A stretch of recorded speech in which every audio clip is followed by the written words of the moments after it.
The towering alien ships hung silently in the sky, their sleek, angular hulls casting long shadows across the panicked cities below. Billions of stunned eyes gazed upward, transfixed by the sheer scale and otherworldly nature of the extraterrestrial armada. In the Pentagon's war room, senior military leaders watched the unfolding situation with growing trepidation. General Robert Sinclair, the commanding officer of United States Strategic Command, turned to his advisors, his brow furrowed with concern. "We've confirmed multiple hostile vessels in high orbit over North America, Europe, and Asia," one of his aides reported, their voice tense. "Their numbers continue to increase, and we've detected enormous power readings from their main structures." Sinclair nodded grimly. "Have we established any communication? Attempted any kind of contact?" "Negative, sir. All our attempts have been met with silence. It's as if they're completely ignoring us." The general's jaw tightened. "Then we have to assume their intentions are hostile. Mobilize all available forces to Def's Yuan 2 immediately. I want every missile silo, aircraft carrier, and fighter squadron on high alert." As the aide rushed to relay the orders, Sinclair turned his attention to the larger-than-life display, dominating the center of the room. Satellite imagery showed the alien ships hovering motionlessly, their ominous presence casting an oppressive shadow over the planet. "What are you waiting for?" Sinclair muttered under his breath. "Make your move." Across the globe, world leaders convened emergency sessions, scrambling to coordinate a unified response. Tensions were high as representatives from the United States, Russia, China, and other major powers debated strategy and the proper course of action. "We cannot afford to provoke them," the Russian ambassador argued.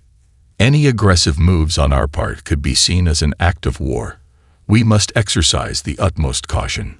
The American president, however, was far less patient. "Caution. We're staring down the barrel of an alien invasion, for God's sake. If we don't show strength, they'll see us as weak-willed and easy prey." The Chinese delegate spoke up, her voice measured but firm. "Perhaps there is a middle ground. We should attempt to make peaceful contact, to understand their motives, before resorting to open hostilities. Violence may only beget more violence." The discussion devolved into a heated debate, each side stubbornly clinging to their own position. Time ticked by as the leaders argued, while the alien ships remained impassive and unmoving high above. In the skies over the Atlantic Ocean, a squadron of American F-22 Raptor fighters streaked towards the nearest alien vessel, their weapons armed and ready. The pilots, their faces set with determination, had been given orders to make a show of force, to demonstrate Earth's military might. As the Raptors closed in, the alien ship suddenly sprang to life, its sleek, angular hull rippling with a dazzling display of lights. Before the pilots could react, a blinding beam of energy lanced out, striking the lead fighter with devastating force. The Raptor disintegrated in a violent explosion, its broken remnants tumbling end over end through the air. The other pilots scattered, their radios alive with panicked chatter. Jesus Christ, what the hell was that? Evasive maneuvers. Get the hell out of here. General Sinclair watched the engagement unfold on the war room display, his knuckles white as he gripped the edge of the table. "Shoot that goddamn thing out of the sky," he roared, his voice laced with fury. But it was too late. The alien ship had already turned its attention to the other Raptors, unleashing a withering barrage of energy weapons that reduced the advanced fighter jets to smoldering wrecks. Within minutes, the entire squadron had been annihilated, their brave pilots never even having a chance to retaliate. Sinclair stood in stunned silence, his face etched with a mix of horror and disbelief. The room was deathly quiet, save for the frantic chatter of communications officers relaying reports of similar engagements unfolding across the globe. It was clear now. Earth's conventional military might was no match for the alien invaders. The silent victory had begun. In the aftermath of the disastrous air battle over the Atlantic, world leaders convened again, their previous disagreements swept aside by the urgent need to mount a coordinated global response. "We have no choice but to commit our full military might," the American president declared, his fist slamming against the conference table. "These aliens have shown that they will not respond to reason or diplomacy. We must fight to defend our planet." The Russian ambassador nodded solemnly. "Agreed. But we must be strategic in our approach. Rushing headlong into battle could lead to the annihilation of our forces." Tension filled the room as the various representatives debated the merits of different tactical approaches. Finally, a compromise was reached. The militaries of the world's major powers would launch a massive, synchronized assault, concentrating the full fury of their arsenals against the alien invaders. Within hours, the skies over major cities erupted in chaos as thousands of fighter jets, bombers, and missile batteries unleashed a barrage of ordnance against the alien ships. Anti-aircraft batteries and surface-to-air missile systems added to the deafening cacophony, their projectiles streaking skyward in a desperate attempt to breach the alien defenses. But once again, the human weapons proved woefully inadequate. The alien ships, shielded by an impenetrable energy barrier, shrugged off the bombardment with ease. Retaliatory beams of searing energy lashed out, effortlessly destroying tanks, aircraft, and missile silos alike. Across the globe, the scenes were tragically similar. From the deserts of the Middle East to the teeming metropolises of Asia, the defenders of Earth were being systematically decimated by the invaders' overwhelming technological superiority. In the Pentagon War Room, General Sinclair watched the disaster unfold, his face a mask of grim determination. "Damn it, there has to be a weakness we can exploit," he muttered, his eyes scanning the display screens. Beside him, one of his aides let out a cry of alarm. "Sir, we've just lost contact with our strategic command center in Colorado. And the Russians are reporting the same thing. Their central command has been wiped out." Sinclair's eyes widened with dread. "They're targeting our command and control infrastructure. If we can't coordinate our forces, we'll be fighting a losing battle." The aide nodded, his expression grave. "It gets worse, sir. Our satellites are reporting massive energy buildups on the alien ships. They appear to be charging some kind of heavily concentrated weapon." Sinclair's blood ran cold. "Get me the president now. We need to evacuate our major cities immediately. If those things fire, we could be looking at total annihilation." As the aide scrambled to establish the critical communication link, Sinclair turned his attention back to the display, his mind racing. There had to be a way to turn the tide, to find a weakness in the alien technology that could give humanity a fighting chance. Suddenly, an idea began to take shape in his mind, a bold, risky gambit that just might work. Calling in his top strategists, Sinclair laid out his plan, his voice tinged with a sense of desperate urgency. "We need to hit them where it hurts, their command and control systems. If we can disrupt their ability to coordinate their forces, we might just stand a chance. But it's going to take everything we've got. And then some." The strategists exchanged uncertain glances, the weight of the plan clearly visible on their faces. But in the end, they knew they had no other choice. Earth's very survival hung in the balance. As the world's militaries braced for a last-ditch counterattack, the alien ships continued to charge their devastating weapon, their ominous glow casting an eerie pall over the doomed cities below. As the alien ships continued their relentless bombardment, the desperate defenders of Earth watched in horror, their powerful weapons and tactics proving utterly useless against the invaders' impenetrable defenses. Missiles, bombs, and energy weapons simply glanced off the ship's shimmering energy shields, leaving not even a scratch. In the Pentagon War Room, General Sinclair and his team of strategists pored over the battle data, their faces etched with growing despair. No matter how they analyzed the situation, they could find no exploitable weaknesses in the alien technology.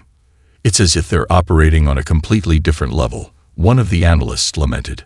"Our best weapons are little more than toys to them." Sinclair nodded grimly. They've neutralized our command and control infrastructure, they've decimated our air forces, and they're charging up some kind of devastating superweapon. We're running out of time and options." The general turned his attention to the display, which showed the alien ships powering up their mysterious energy weapon. Satellite imagery revealed the deadly device charging with immense power, its ominous glow casting an eerie shadow over the doomed cities below. "We have to find a way to stop that weapon, or we're all dead," Sinclair growled, his fist slamming against the table. "There has to be something we're missing, some weakness we can exploit." As the strategists racked their brains for a solution, a young lieutenant approached the general, her expression a mixture of hope and trepidation. "Sir, I think I may have found something," she said, her voice wavering slightly. "One of our deep space listening posts has picked up an unusual electromagnetic signature emanating from the alien ships. It doesn't match any known communication or power generation protocols." Sinclair's eyes widened. "What are you saying, Lieutenant?" "Well, sir, it's possible that the signature is some kind of control or command channel. If we can find a way to disrupt or infiltrate that channel, we might be able to gain access to their systems." The general's features hardened, a spark of hope igniting in his eyes. "That's a hell of a long shot, but it's the only play we've got right now. Assemble a team of your best hackers and communications experts. I want them working around the clock to find a way to crack that signal." As the lieutenant rushed off to carry out her orders, Sinclair turned his attention back to the display, his mind racing. If the young officer's theory proved correct, it could be the key to stopping the alien onslaught. But the stakes couldn't be higher. Failure would mean the end of human civilization. Across the globe, the situation was growing increasingly dire. Major cities were being reduced to smoldering ruins, their populations trapped and helpless in the face of the invaders' unstoppable assault. Panic and despair had given way to a grim resignation as people resigned themselves to the inevitability of their impending doom. In a last-ditch effort to rally the beleaguered defenders, world leaders issued a desperate plea for unity and resolve. But their words, once filled with hope and determination, now rang hollow, drowned out by the relentless barrage of alien fire. As the lieutenant and her team of experts raced against time to crack the elusive electromagnetic signature, General Sinclair could only pray that they would uncover the key to turning the tide. The fate of the entire planet hung in the balance, and the clock was ticking. In a cramped, dimly lit lab tucked away in the bowels of the Pentagon, Lieutenant Sarah Foster and her team of top communications and cybersecurity experts worked feverishly, their fingers flying across keyboards as they analyzed the mysterious electromagnetic signal emanating from the alien fleet. The stakes couldn't have been higher. With the alien ships continuing their relentless bombardment of the world's major cities, humanity's last hope of survival rested on their shoulders. If they failed to find a way to exploit this potential weakness, Earth would be doomed. Foster's brow furrowed in concentration as she pored over the reams of data streaming across her monitor. The signal was unlike anything she had ever encountered before, its structure and encoding unlike any known form of terrestrial communication. Cracking its secrets would be an immense challenge, one that would test the limits of her team's skills and ingenuity.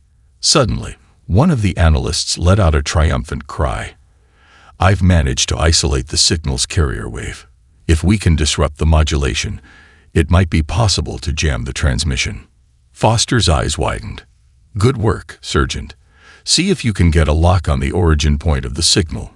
We'll need to hit it with everything we've got."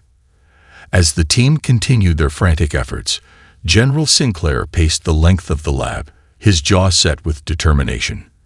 He knew that the success or failure of their mission would determine the fate of the entire planet. "How much time do we have, Lieutenant?" he asked, his voice tense. Foster glanced up from her console, her expression grim. "Hard to say for certain, sir. The alien weapon is powering up rapidly, but we won't know the exact timeline until we can get a better handle on their systems." Sinclair nodded, his fingers drumming against the edge of the workstation. "Well, you'd better work fast. Every second we waste is another city reduced to rubble." The general's words hung in the air, spurring the team into even greater urgency. They knew that the fate of humanity rested in their hands, and they were determined to not let the world down. As the hours ticked by, the team slowly began to make progress, unraveling the complexities of the alien signal bit by bit. Foster's eyes widened as she realized the true nature of the transmission. It's not just a communication channel, it's a control link. The alien ships are all tied into a central command and control network. Sinclair leaned in, his expression intent. "Can you disrupt that network? Knock out their ability to coordinate their forces?" Foster nodded, a glimmer of hope in her eyes. "I think so, sir. If we can overload the signal with a high-intensity electromagnetic pulse, it might be enough to temporarily disable their command and control systems." The general's features hardened with determination. "Do it. Coordinate with our missile and artillery crews. I want every single launch platform primed and ready to fire the instant you give the word." As the team sprang into action, Sinclair turned his gaze towards the horizon, where the alien ships continued their ominous bombardment. If their plan worked, it could be the key to turning the tide of the battle. But if it failed, the consequences would be unimaginably dire. "This is it," he murmured, his fists clenched at his sides. "Our last, best chance. Don't let us down, Lieutenant." Across the world, military forces held their collective breath as Lieutenant Foster's team fine-tuned their plan to disrupt the alien command and control network. The stakes couldn't have been higher.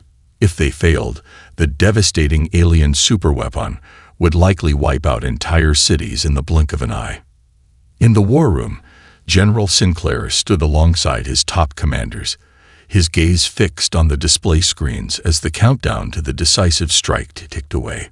Though the plan was risky and untested, it represented humanity's last, best hope of turning the tide of the invasion. "All launch platforms are ready and awaiting your signal, Lieutenant," Sinclair said, his voice taut with tension. "The moment you give the word, we'll unleash everything we've got."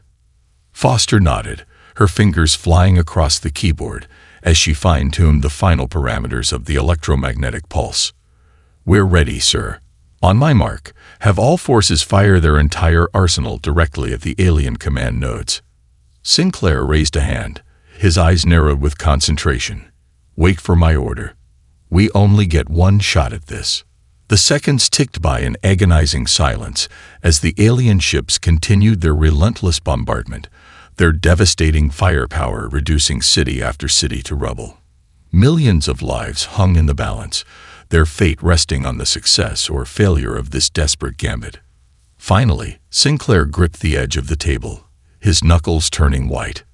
"Now, Lieutenant, give the order."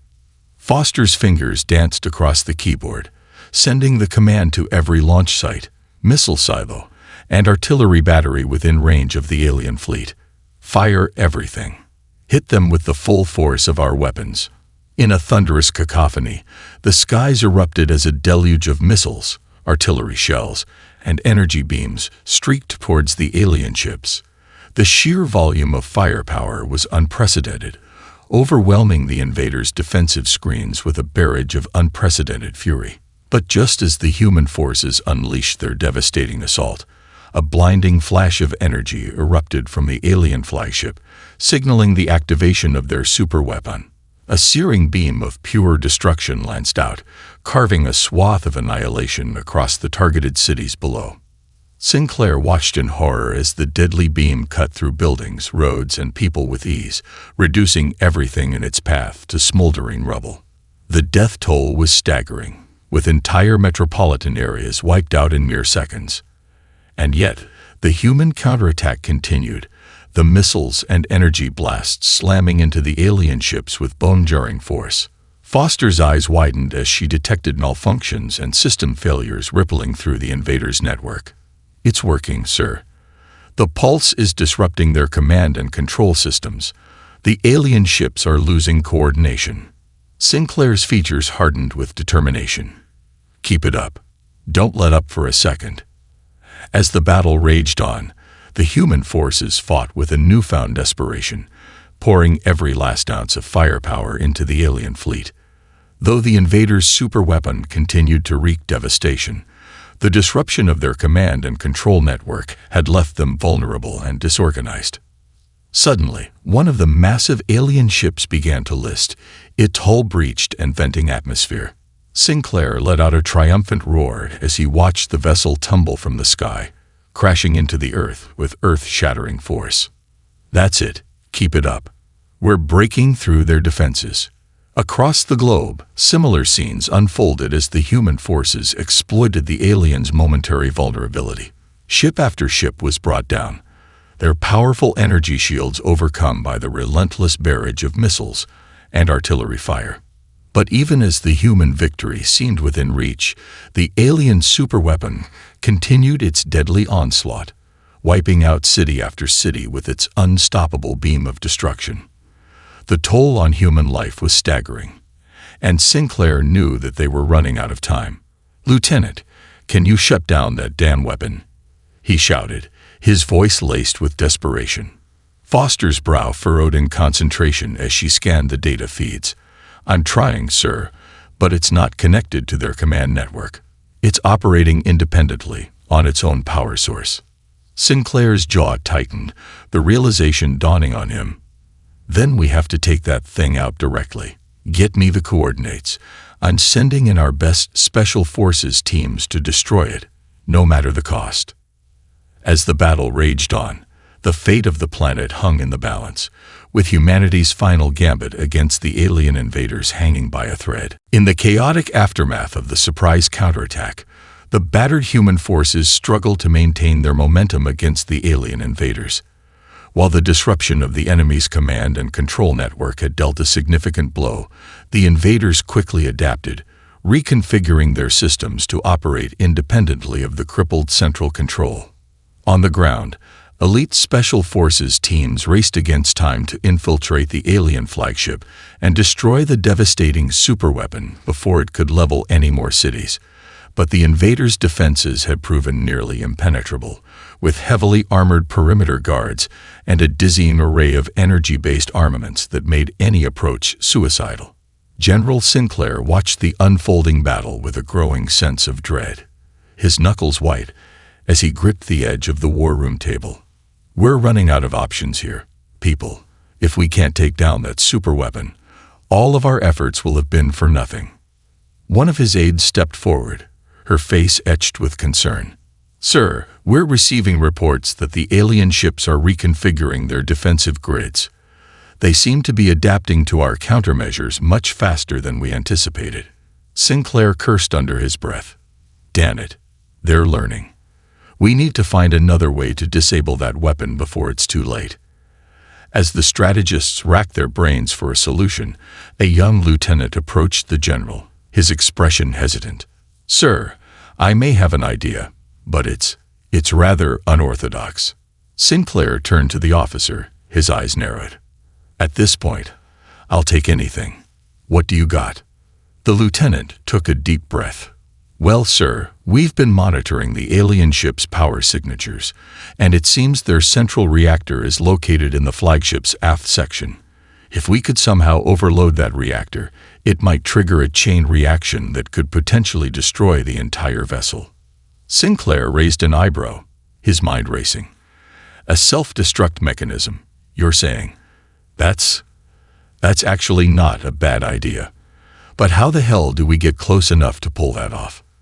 Those defenses are impenetrable." The lieutenant's expression grew more determined. "That's where the unorthodox part comes in, sir. We've been studying the aliens' propulsion systems, and we think we found a way to infiltrate the flagship undetected." Sinclair leaned forward, his interest piqued. "I'm listening."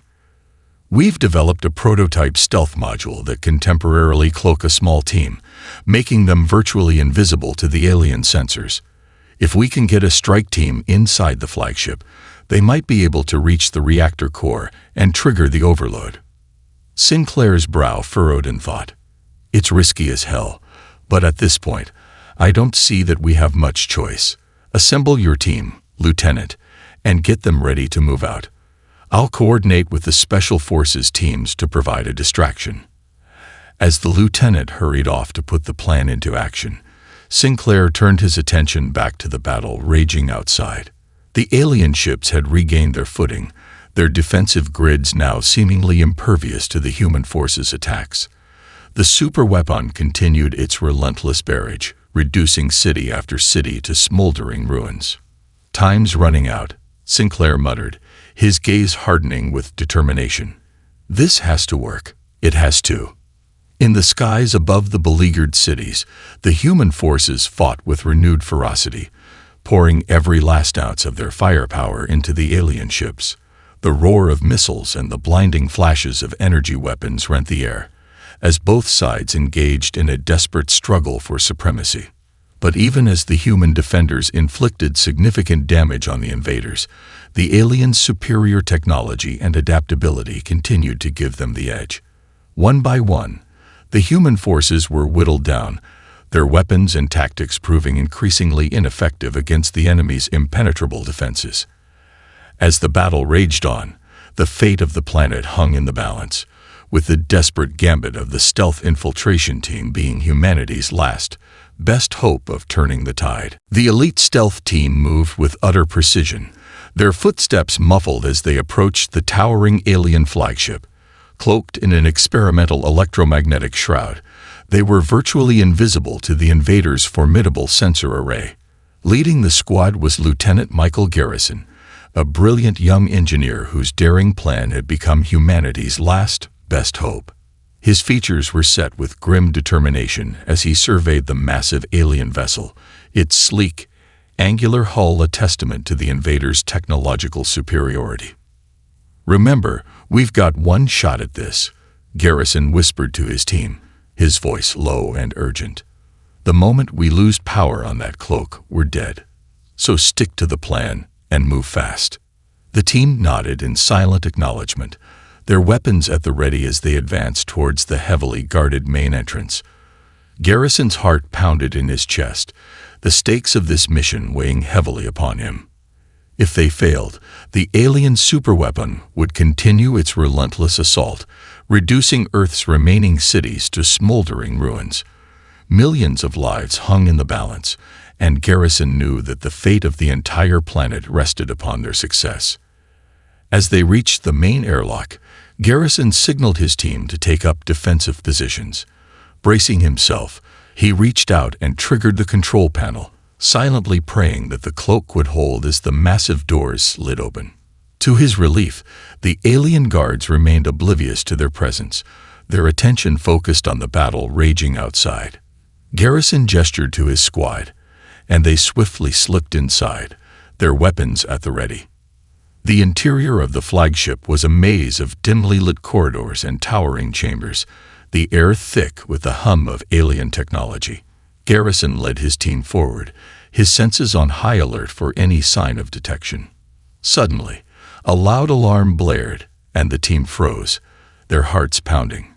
Garrison's eyes darted around, searching for the source of the disturbance. Had their cloak been compromised? To his relief, the alarm didn't seem to be directed at them. Instead, a horde of alien soldiers came rushing down the corridor, their weapons blazing. Garrison quickly ushered his team into a nearby alcove, holding his breath as the invaders raced past. Once the immediate danger had passed, Garrison turned to his squad, his voice low and urgent. "We've got to move now. That alarm means they're onto us. Stay close and stay quiet." The team pressed onwards, their footsteps muffled by the din of the ongoing battle. Garrison's mind raced as he tried to visualize the ship's layout, searching for the best route to the reactor core. Finally, they reached a massive chamber, its towering walls lined with glowing conduits and pulsing energy modules.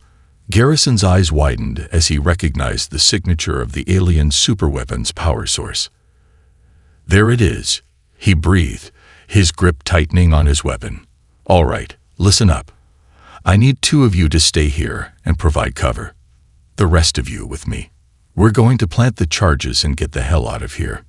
The team split up, and Garrison led the way towards the reactor core, his heart pounding in his chest. As they approached the massive power source, he could feel the air crackle with energy, the hairs on the back of his neck standing on end.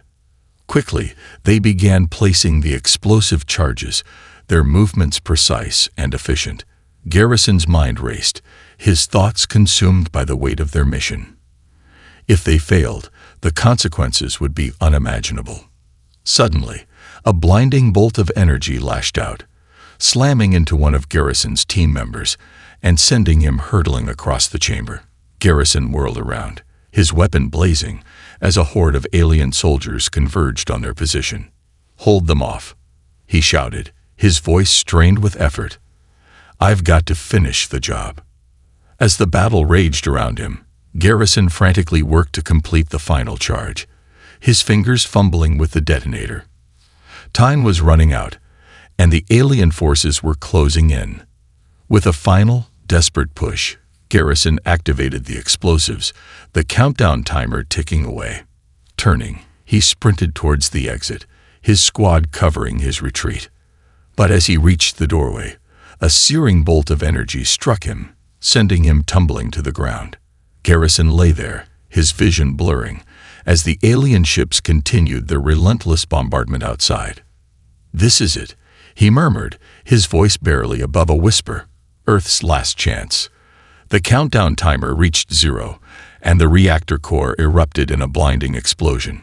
Garrison watched in a daze as the shockwave rippled through the flagship, tearing it apart from the inside. As the alien vessel disintegrated, Garrison allowed himself a weary smile. "We did it," he breathed, his eyes closing as the darkness claimed him. The fate of the world now hung in the balance, resting upon the sacrifices of the brave souls who had given everything to save humanity from the silent victory. As the alien flagship disintegrated in a blinding explosion, a stunned silence fell over the battlefield. For a moment, the invaders seemed paralyzed, their devastating superweapon neutralized, and their command and control network in disarray. On the ground, the battered human forces surged forward, their weapons blazing as they seized the opportunity to press the attack. Emboldened by the destruction of the flagship, they poured everything they had into the vulnerable alien ships, unleashing a withering barrage of missiles, artillery, and energy blasts. General Sinclair watched the unfolding events with a mixture of relief and trepidation. The tide had finally turned, but he knew that the cost had been staggering. Entire cities lay in ruins, their populations decimated by the alien onslaught. "We've done it," he murmured, his voice laced with a sense of hollow triumph. But at what price? As the human forces continued their relentless assault, the alien ships began to falter, their defenses crumbling under the onslaught. One by one, the massive vessels tumbled from the sky, their hulls breached and venting atmosphere. But even as the invaders were driven back, Sinclair couldn't shake the feeling that this was no true victory. The damage had been done, and the scars would take generations to heal. In the aftermath of the battle, the world's leaders convened, their faces etched with grief and a sense of profound loss. The death toll was staggering, with millions of lives lost in the fight to defend the planet. Cities lay in ruins, their infrastructure shattered, and the global economy teetered on the brink of collapse. "We've won the battle, but at what cost?" The American president murmured, his eyes haunted. "Our military is in shambles, our defenses are crippled, and our people are traumatized. How do we even begin to rebuild?" The representatives from the other nations nodded solemnly, their expressions mirroring the same sense of utter devastation. The alien invasion had shattered the very foundations of human civilization, leaving the world struggling to come to terms with the aftermath. As the discussions dragged on, Sinclair stepped outside, his gaze fixed on the horizon. The sky was still marred by the smoke and debris of the battle, a somber reminder of the sacrifices that had been made. "Lieutenant Garrison," he said, his voice a low murmur, "you and your team, you saved us all. But at what cost?" The general's shoulders slumped, the weight of the responsibility he now bore threatening to crush him. They had won the war, but at what price? The human race had been forever changed, its resilience and spirit tested to the breaking point. As the world began the arduous process of rebuilding, Sinclair knew that the true challenge lay ahead. The alien technology, once so foreign and intimidating, now held the key to humanity's future. But how could they harness it without succumbing to the temptation of its power? The future was uncertain, a vast and uncharted territory that filled Sinclair with a sense of both hope and dread. Would they be able to rise from the ashes of this devastating conflict to forge a new path for the human race? Or would the scars of the silent victory never truly heal? Only time would tell. As the world grappled with the aftermath of its first encounter with an extraterrestrial civilization, the fight for survival had been won, but the battle for the future had only just begun. Sinclair took a deep breath, his resolve hardening. They would rebuild, they would grow stronger, and they would be ready, should the alien invaders ever return. For now, the silent victory was over, but the true test of humanity's resilience lay ahead.